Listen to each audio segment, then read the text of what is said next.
Ang intense ng mga kaganapan ngayon sa abot kamay na pangarap sapagkat mabibigla si Moira sa malalaman niya tungkol sa taong nakabili ng major share ng Apex.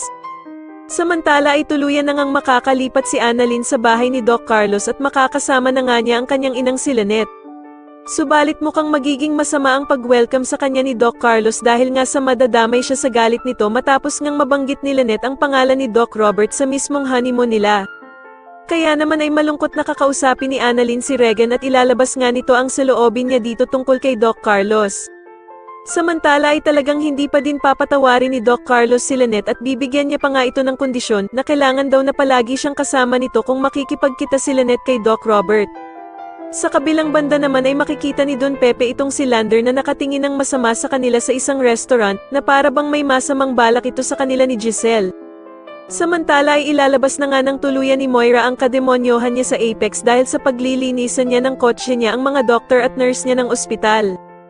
Kaya naman ay galit na galit si Doc Ray nang makita niya ang mga ito dahil sa doktor daw ito ng hospital nila kaya walang karapatan si Moira na paglinisin lang sila ng kotse nito. Pero sasagutin naman siya ng bruhang si Moira na tama lang daw yun sa kanila dahil nakita niya silang nagtatawanan at hindi kumikilos sa oras ng trabaho.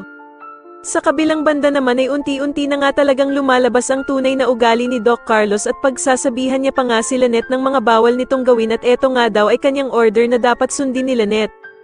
Kaya naman ay unti-unti nang makakaramdam si Lynette ng takot at pagkalito sa mga ginagawa sa kanya ni Doc Carlos kahit kakakasal pa lamang nila.